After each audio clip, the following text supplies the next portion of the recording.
Okay, my name is Grisha. Today I will tell you about StarRocks and SplitMetrics.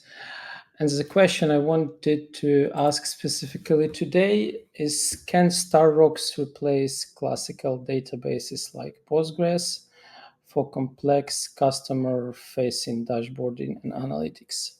And I will share how we did it at SplitMetrics, and hopefully this will be useful to the other companies with the similar pain points.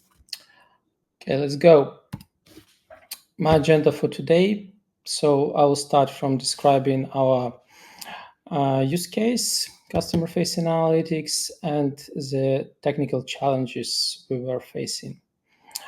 After the presentation, I will talk about Postgres, so sorry for that. Then I will tell you about our path to StarRocks, what were the options, how we evaluated those different options. We'll tell you about the current architectures that we have and what results did we achieve in production. Finally, hopefully we'll have time, I'll share our StarRocks plans because we're like 3% of what we're planning to do with StarRocks. Okay, the product overview of our problem. So SplitMetrics is a company that help mobile app businesses to grow. In particular, we manage Apple Search Ads channel, and we are official Apple Ads partners. And we have a lot of data about mobile apps market analytics and about ads performance in particular. And our core functionality of our flagship product Acquire are ads performance dashboards of different levels and different granularities. So on the right side, you see how a typical dashboard looks like. So it has a lot of components. It's very dynamic. It can support many metrics. You could create like 100 more metrics, including custom formulas, like everything is filterable, sortable. You can join like up to 10 different data sources, join your data as well.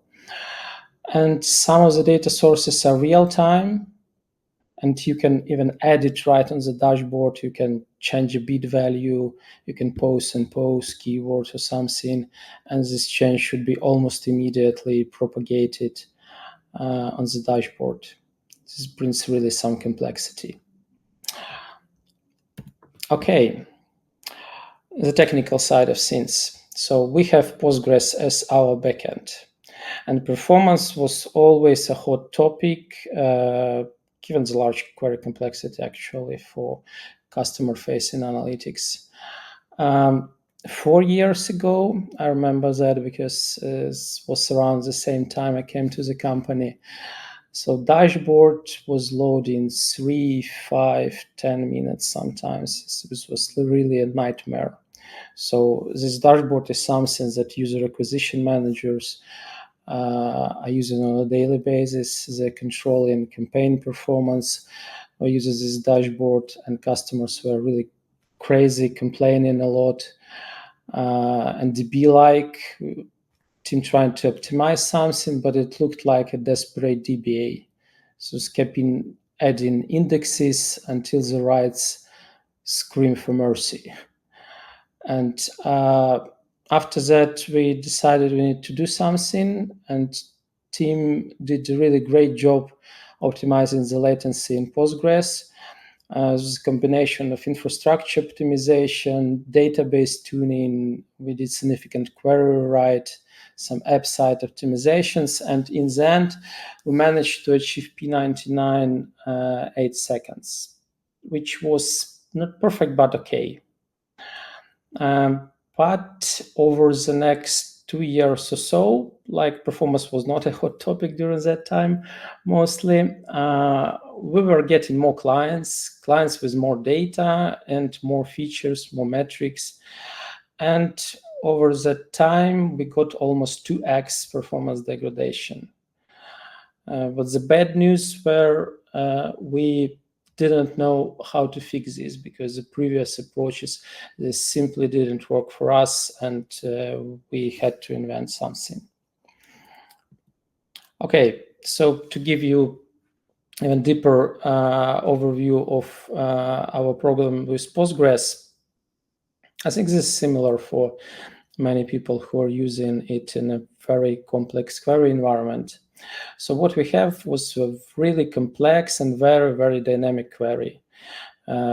People are adding metrics, enabling, disabling something, filtering on many fields, and this query, our typical query, is like 5, 7 common table expressions and 10, 12 joins.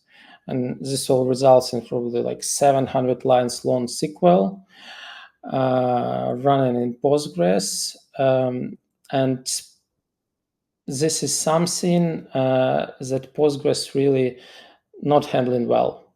So one of our developers called it a butterfly effect. So a very small change in one random table that is included in the query, for example, some stale statistics you haven't run, analyze, how to analyze on time, it completely blows up the whole query plane and brings an avalanche of different problems with particular query.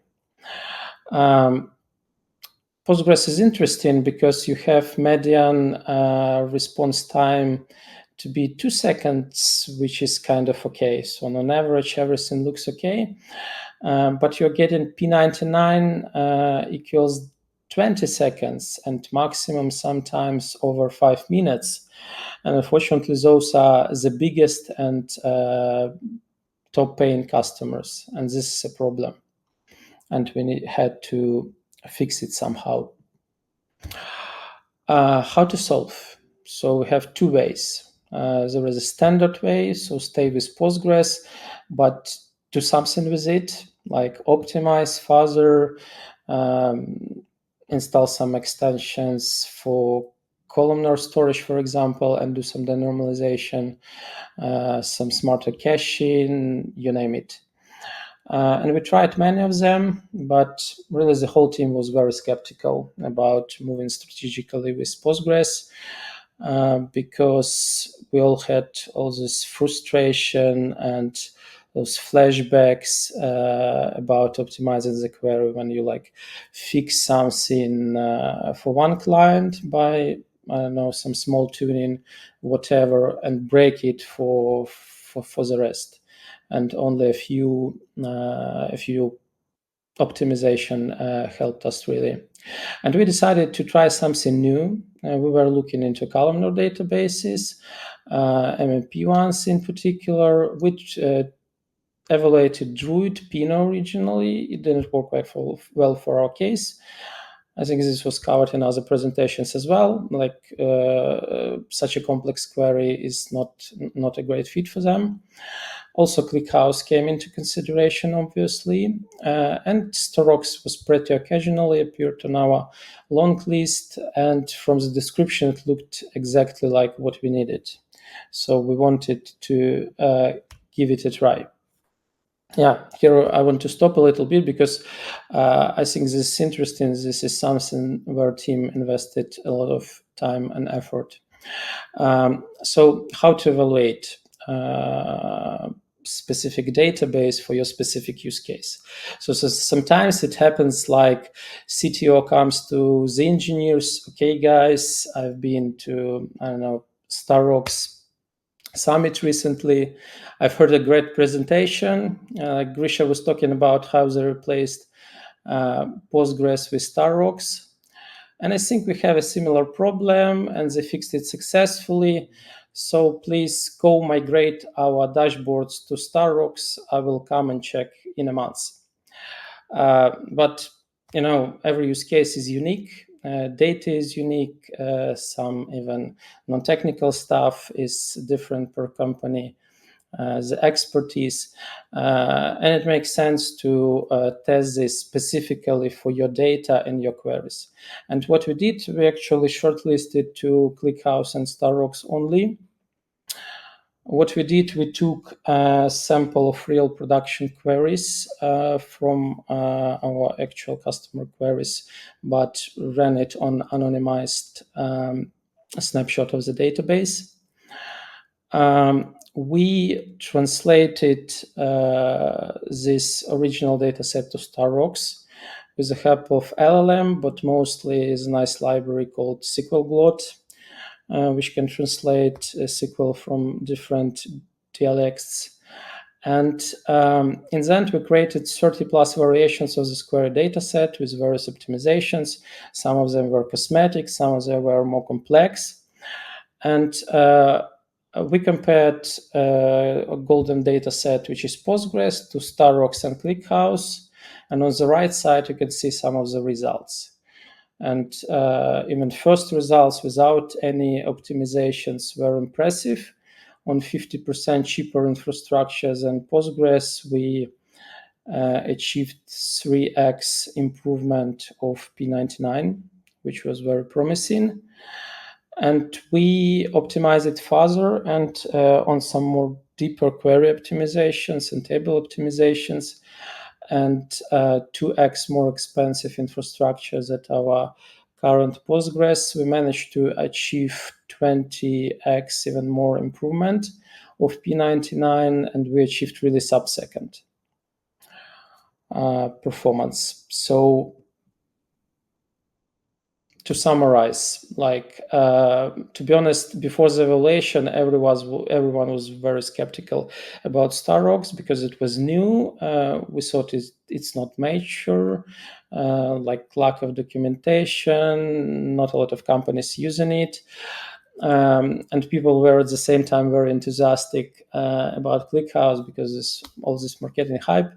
No one used it except the guys, and those guys were skeptical about ClickHouse. But anyway, in the end, most of the team changed their minds after seeing the results, and StarRocks won 6/3 in our free and democratic Slack voting. And the key points why StarRocks won. So first of all, this planner predictability. We got a very consistent timing. We never had this with Postgres. It was relatively easy query rewrite. It was quite okay to implement StarRocks dialect using the query builders that we built, and very good result in terms of timing without any optimizations. Unlike ClickHouse. So with ClickHouse, we had to denormalize because the original version simply didn't work. And even without the denormalization, like it was 12 joins in the original query, we reduced this to, I think, 5, 6. It was still worse than StarRocks. So we obviously selected StarRocks and started implementing production solution in it. Okay, so what we got finally. So this is the overall architecture of how it currently looks like. So we have a real-time ingestion pipeline. It's very simple because we're only 3% complete, like I mentioned on our whole pass. We have Streamload through Kafka Connect and Debezium for real-time data. We have batch pipelines. So historically, most of the data still sits in very large Postgres databases. Sometimes it's S3. And we move all of this into StarRocks. We have shared NAS and architecture, mostly using primary key tables, but also unique key tables for some of the aggregates. On the right side, you see the basically query builder, which translates user queries into SQL and executes, process it. We were a little bit skeptical about StarRocks stability in the very beginning, so implemented this interesting fallback. So if query fails originally in StarRocks, it fallbacks to the old service. So it will be slower, but anyway served. But fortunately, StarRocks was very stable over the 6 months. I think 0 major incidents. So this fallback was really not so necessary. Okay, a little bit about CDC and batch pipelines. So CDC, we already had a Kafka Connect infrastructure in place, and we wanted still to stay for some real-time updates. We had to do the functions, had to implement the functions on dashboards so you can update something and see the changes immediately. So the latency was very important. So we optimized the end-to-end lag to be ideally less than 2 seconds. So we had to patch StarRocks sync connector a little bit to speed it up, but the whole thing worked fine. We just had to do proper end-to-end lag monitoring from Postgres all the way through StarRocks to control the situation. Batch pipelines. So here it's super simple. So we are using JDBC resources, but really want to move away probably first to JDBC catalog, but later to S3, and don't use Postgres for raw data anymore. This is orchestrated with Airflow. Unfortunately, it doesn't work well for large data set, but we don't have them. Usually data increment is less than 50 gigabytes, and with some JDBC driver tuning, it works pretty well and pretty stable. Okay, and here's some summary of table and query optimizations we did. Basically, I think we employed everything except the first one, but first one is kind of our strategic approach. We don't want to have like completely denormalized structure. We call it like table consolidation kind of, because some of the data models in Postgres, they're mostly normalized in Postgres, and it's not effective to run analytics query on them. Yeah, so basically that's it. And I think this is the most important slide for today. I like it. So numbers speak for themselves. We only completed 2 endpoints out of, I think, 30. And only in the very beginning of our pass, but the charts on the right side, I really like them because it's like someone has died, but it's really the opposite. So it's something like you're getting a very, very consistent P99. So you're getting a really great, consistent, fast query timing, even for large data ranges and even with many, many metrics. Okay, and a little bit about our plans. So we want, like I mentioned, do some table consolidation to achieve sub-second latency. This is our SLA, and compared to the current timing, we need to improve 5x, but based on our evaluation, it should be possible. Also, like I mentioned, we want to avoid raw data in Postgres. It's kind of tech debt, but likely we'll use S3 Iceberg and use StarRocks to do the whole aggregation pipeline, not the hybrid Postgres plus StarRocks like we have now. And also we have a few interesting projects in AI direction. So first is vector search migration. So currently we have Postgres and pgvector for this. And StarRocks, I think, starting 3.4, it provides the same functionality, and we want really to try that and migrate, also to avoid performance problems. And the MCP server for our AI agent Iris. StarRocks is really a good fit as a like analytical backend for this. Okay, so some shout outs to the engineers who were behind this, because it was really their work mostly making this all happen on different stages of the project. And that's it. Thank you. Thank you so much, Grisha. That was great. We don't have a lot of time and we have a lot of questions, but I just want to say thank you for that meme latency slide. That really had us chuckling over here. So I'm going to open it up to questions for the audience. You can type them into the Q&A. We probably don't have time to do any live on-camera questions right now, but go to Slack if your question doesn't get answered, if we run out of time in the next 3 minutes, and we'll make sure your question gets answered. So Grisha, if you're ready, we'll dive right into these questions that have been posted. Sure. Did you consider using insert and select versus broker loading? Yeah, I think we're using broker load for S3 import, but insert plus select. I think I mentioned this in the slide. We're using it from external tables with GBC resources. So our source table is a Postgres native table on another database. So this is how we use it. Great.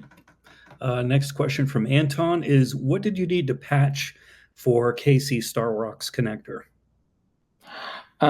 Yeah, so the problem we were having, and this was a hard limitation, like I remember one change, this made a big difference. This was a hard limitation on how often the StarRocks SYN connector flashes data to primary key table in our case. And we remove this limitation. It was using Streamload to insert into this, and I think the overall lag between like when change is emitted from the replication slot until StarRocks, it reduced from like 3-5 seconds to 2 seconds, like exactly what we needed there. I can share some details offline on this for the person who's interested. Great. Let's try to squeeze one more question in. Have you considered using CDC to write to Iceberg tables instead of Kafka? This will eliminate Kafka Connect infrastructure, also have reduced cost, and StarRocks can read from Iceberg tables too. Maybe this would be a bit cheaper as compared to Kafka. Yeah, great question. I think the person who asked this is thinking in a similar direction like myself. Yeah, so this is exactly what we wanted to try at some point. I haven't listed all the options that we had, but yeah, this is one of the plans that we're having actually. Awesome. We timed out really well. Grisha, thank you again so much for that great session, as well as answering those good questions afterwards. Please don't forget, everybody, to complete that one question poll that is in your interface right here. And then next sessions are starting right away. So we'll see you soon as we wrap up this amazing day. Bye, everybody. Bye.